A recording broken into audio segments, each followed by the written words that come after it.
Hafa sports fans, this is Patrick Lujan at Guam Sports Network. I'm here today with the GDOE Superintendent Jon Fernandez. He's actually a good friend of mine. We go way back. We have big news. If most of you didn't hear yet, the board of directors for the Department of Education had decided late Tuesday night to kind of take the public school out of the independent IIAAG structure. So Superintendent Fernandez was graceful enough to honor, to grant us an interview to go over the decision-making process, what went behind that, and looking forward just to educate sports fans and those in the sports community to understand what transpired with this. Well, last night was our board meeting, so it was just one of the items on the agenda, and it took a long discussion to get to where we were last night. So I would say maybe 2 years of discussion off and on, and then it really picked up since last November. We have a board member, Mr. James Lujan, a former teacher, coach, a longtime coach, who really was taking a look at the sports program and asking questions about things that happened over the past couple of school years when we get complaints or issues or things that are raised to his level, just kind of asking whether we are in a position to address those concerns. And so, of course, through IIAAG, we always say that's handled by IIAAG, and really because of the fact that the sports program is kind of outsourced there, we haven't really had as deep an involvement. And I think that was part of the dissatisfaction that he had, and he wanted us to explore whether that was something that we wanted to continue. So since November, we sat down with our principals, we sat down with our athletic directors, coaches, stakeholders, IIAAG, private school participants, and we had a series of discussions to, first of all, identify, are there concerns or issues that are out there that we need to be aware of? Do we have processes to resolve those issues? And if not, what type of options do we have? And those options, I think, in the board's mind, were to either continue to work with IIAAG, continue to work with any other organization that might be willing to take over if it was not going to continue to be IIAAG, because GNOC came and offered their services, or whether to take it back in-house. So after all was said and done, last night they took a vote, 5-0. They voted to bring it in-house.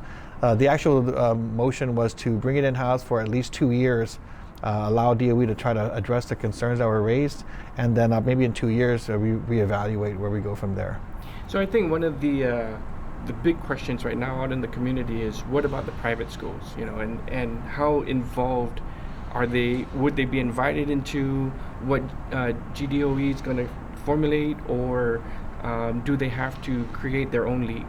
Well, what's good about the motion that was made is that it wasn't to immediately take it over. So right now, what we're in the process of doing is try to craft a transition period. I think the board said give us till January 1st, so give us another 6 months, so 2 quarters of sports. Let's work with IIAAG to keep things going, and then work on the transition process where we can design and then bring in-house the program.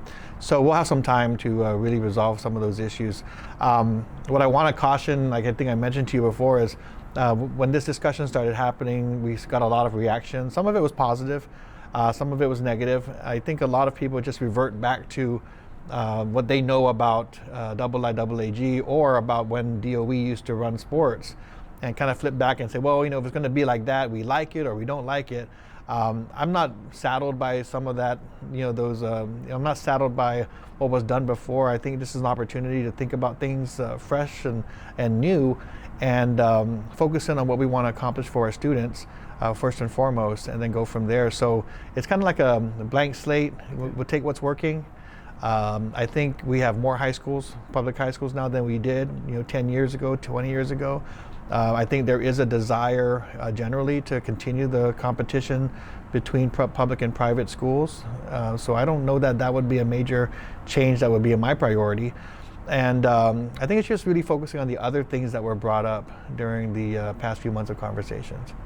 As far as the operation of the league, we spoke offline a little bit previously, and talked about the difficulty of the athletic directors of these schools to run a league. With all their responsibilities, not only at their schools, the extracurricular activities that they have as an athletic director at their respective schools, and then, to be involved in the league and run the league. What type of change? And that's probably formulated a lot of the issues within the last couple of years. Do you see any type of restructuring, hiring somebody or an entity that will operate and run the league? Well, I think for now we're going to bring it in-house and try to see if we can structure some internal support and I hope work with the private schools to get a functioning interscholastic sports program going for the next couple school years. But what we know from our discussions and looking back at the structure of IIAAG is, number one, it's a membership. It basically is like a membership organization where the schools participate and represent themselves. DOE doesn't have a voting block. It's every school kind of for themselves. It was anticipated in the drafting of the bylaws, I believe, that the administrators would be participants, so the principals of the different schools.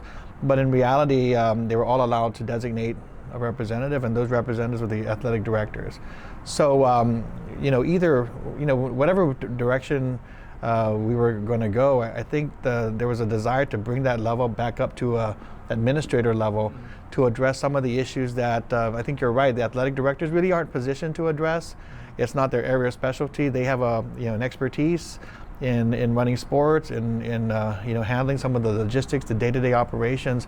But a lot of the different things we were hearing were policy issues, issues of fairness and equity, and so forth. Issues about developing the sports programs, and supporting coaches, supporting officials in terms of professional development, other things that as athletic directors, given their day jobs, probably aren't best positioned to handle and sort those issues out on a once a month basis. So I think either way, whether we stayed external or brought it in-house, I think the overall desire was, can we kick it up a notch in terms of thinking strategically about sports, what's best for the kids, what do we want to see for our kids and our athletes in terms of college career opportunities, once they graduate, and kind of think big picture. So does the Department of Education have a vacancy, or you're looking into that? I know you're saying it's a clean slate, but would any resources for this type of responsibility be available? So I can't see us going forward without just tapping all of our internal resources that we already have. So I would assume our athletic directors will still have a voice. Our principals would definitely be called upon to pitch in more than they probably have been through the IIAAG. I mean, I think that's what was missing. We're going to make sure that they are engaged in a very deep level. We did have a position that is vacant right now, which is really the person who was the liaison between DOE and IIAAG and handle some of the logistics. I think that position will have to fill and have someone really do the overall management of the program once we get it fully designed. So I think that would probably be the only additional resource. The Healthy Futures Fund, which comes through the legislature and the governor, comes to us, has been used to send to IIAAG to pay for officials and other costs. That money will still be available to support the program. It's just that we probably will need a dedicated position. Okay, the motion last night, if I'm not mistaken, stated that the transition will occur no later than January 2020.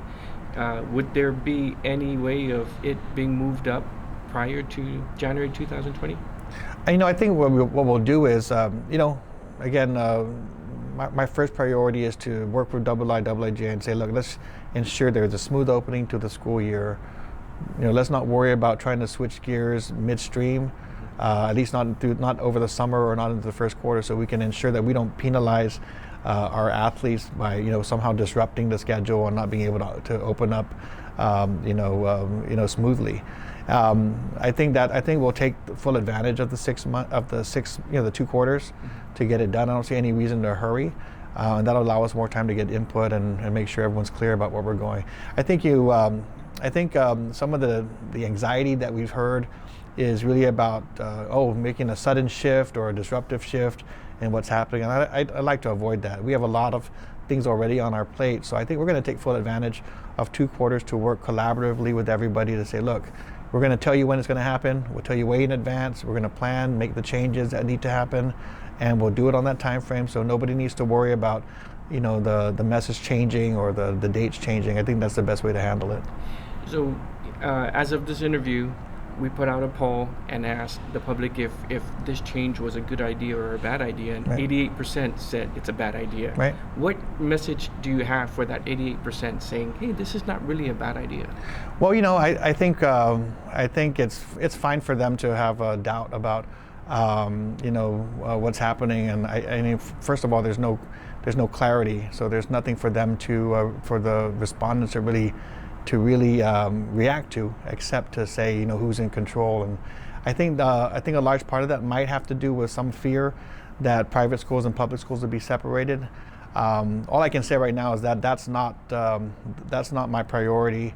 I don't think I've heard any of that be echoed as a way to move forward. So I would, even though I can't guarantee it right now, I mean, it always depends on our discussions.